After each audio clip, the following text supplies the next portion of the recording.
Miafiaga of Whuti, if you do for work, one water talk here, Miafia. I mean, when you come, Kawoji, you give me a Atremia Togbui the Count, no, I don't the cat of Manami. Togbui, near a powder Everlove TV, Tohi, Nuka Jim, a Bako Congo, the Leka Vukawoji, Conwall, Bakon Kama, and Adamana Everlove TV.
Miafiaga of Whuti ofAtado for work one water Tohiable Miafia. I mean, when you're con Kawoji, you give me a tremia Togbui the Count, no, I don't the cat of Manami. Togbui near a powder Everlove TV. Tohi, Nuka Jim, a bafo con water, like a Kawoji Cornwall, a bafon Kama, in Adamana Everlove TV. Egba don't go where. And yet, Magama only Profia. alebe metsofia ƒoma me nyateƒe anɔ be eƒatɔ̃ ya va yina Togbui Nyaho Tamaklo atɔ̃lia va yi kɔƒe alebe ne wɔ nenema efiaɖoɖo nye nusesẽ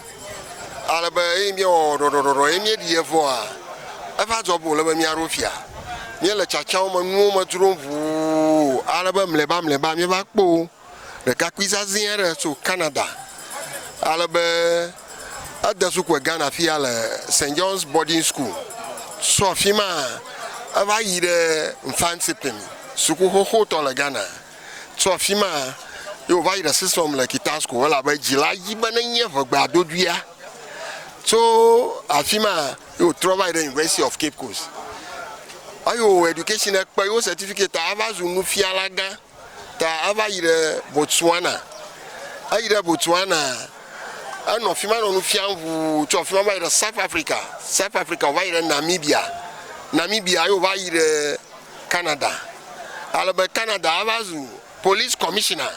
le afi ma esesẽ be nazu police commissioner ne tso ame dzrovi ne tso du bubu me va ava nye commissioner le woƒe du me yes alebe edze agbagba ewo nu ma hã yo ɖo habɔbɔ tɔxɛ aɖewo ne Ghanatɔwo katã enɔ wo nu alebe eye míele dzi aʋuɔ míeva ge ɖe nuwo me eye míeva kpɛ be ye dze be wɔnu Tamaklo teƒe atɔ̃lia teƒe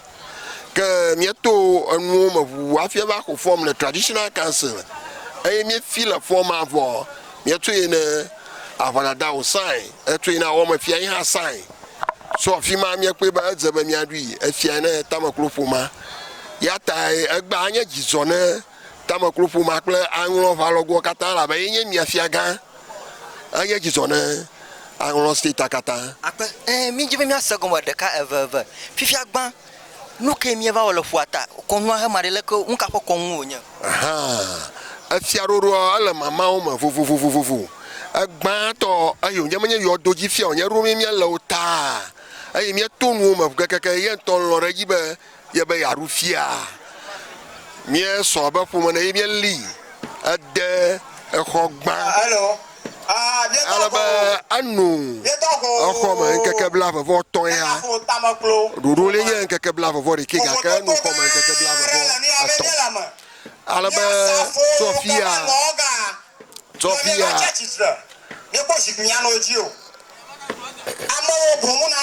alebe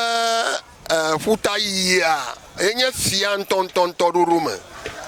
alebe le fi yiwo ke tsaƒu me le míeyɔnɛ be dzogbe gake le míeŋlɔ ƒugoa ŋu fia míeyina ɖe ƒuta alebe etsɔ va yi Akuɖagbe ƒe zã me ga 12 ma eyina ɖe ga ɖeka ma ye míedze mɔ yi ɖe eƒua ta alebe míeva ya no kɔnuwo wɔm ʋu fiaɖolawo kɔnuwo wɔm ʋuu alebe fɔŋlia nyidia ye míewɔ ɖɔɖɔ ye míewu akpamawo nu ke afi ma wo katam nɛ ŋkɔ yiwo ke nye ŋkɔ le si aƒeme ŋkɔ woxo ŋkɔ mawo si ye wotso fia ŋkɔ nɛ yi ke nye Togbui Nyaho Tamaklo adelia emiafia ne aŋlɔ dukɔ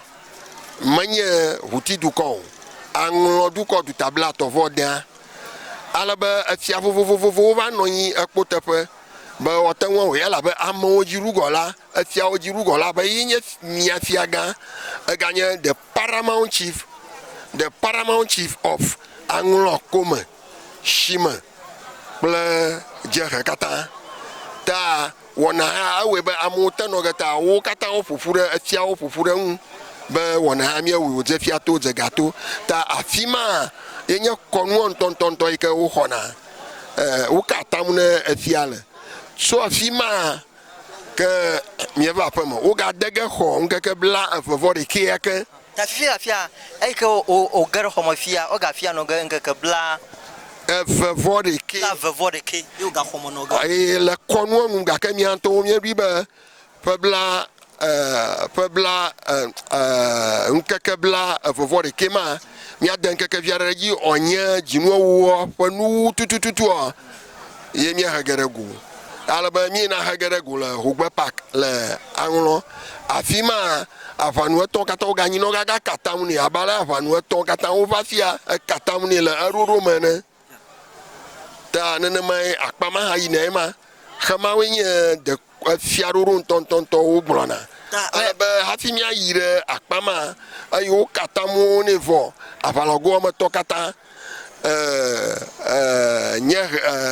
nyere aru awe o zegoma ayo unua rotria o bagere ma ye emia o unu alaba ayo wevo kala ba fifia o kwere atuji akplove apami alabe apafiai ta alaba o kwere atuji ta naname wona ma o va yema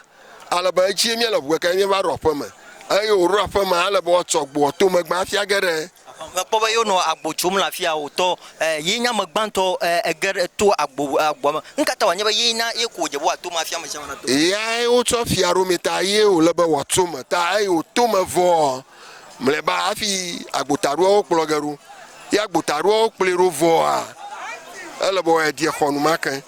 ta ayo die khofia marka matanga pe o na gba machichi o kweta wa no de konu no fofom ni afia no fofom ni afia yo nya fia hoho fia chichi o va fonu foni be otano glama akpongo gba yi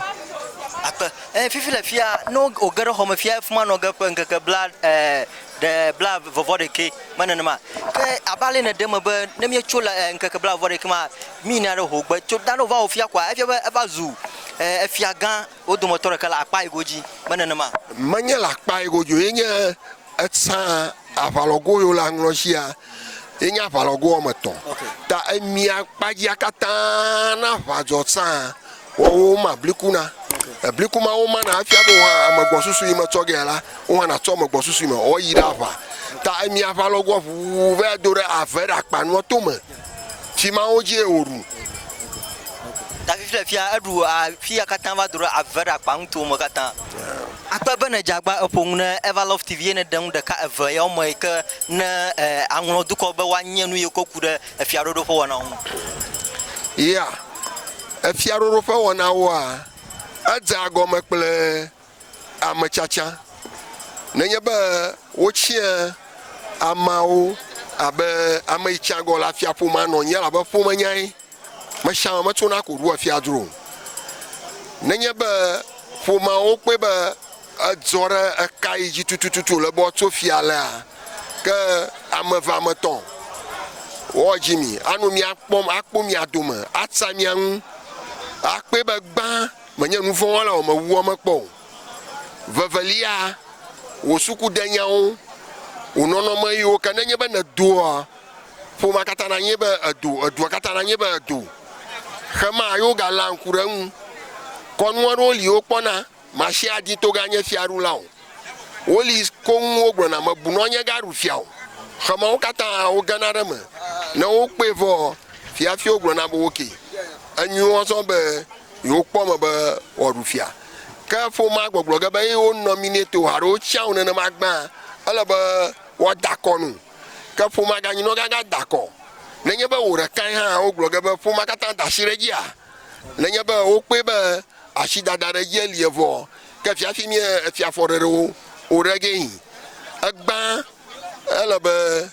aro ya jipia bia na ba no kplo no ba fie na konworo li o no gba o winu hafi o tenu nu keke ogoma agba to elebo po baba o kplo fe ne apo ya me afia tutu ma o kplo fa alabe no kplo fe ma vo a heiga kplo na ri be ade no fa me ple vodu no fa ma o ha o kata jipia tonton agbona re o ye bo fia ga fo mama do ye wu le bo po ye gbo o pona jipia gbo kanu o po gbo vo nu ma o kata o do ma o ra hanu alebe adu o ma nu ne adu khaya ima mi wunyi we ko ma ton ma ne hafi anu o so gbore nu mi ma ne adu so fi ma afia ba mi adze afia ruru go ma so ye o lebe ga popo mama mi aglobo oke alaba mi ade khoho amanya fumato alaba fumana pe ba yele afia ga ka fiaro la ona nu ngogbe oli enya kai mi ba o ba yi la jino fo nya ka wi aseke agbe kam ye die kho no yin fun keke bla bo re ke ga gake ma ze yawra dzi o ta mia tso nkeke ve kpi yo nye yawra gbe la be zikpiwo zã gbe nye yawra ya kɔta wo numawo la ŋlɔ nyigba dzi hã numawo dze agɔme tɔ september ʋua se ɖe december ma ele be miaɖu akpe kaka be ene dagba renu ɖeka eveme na Everlove TV akpe be mi enɔ to dzi ekpɔ miwo katã ŋu vovovowo ga le me ne mi ewo ga kɔ ve ne mi akpe na mi be mi enɔ nyi kple mi Everlove TV enya mi nɔ mia gbɔ gba nye Francis Everlove T akpe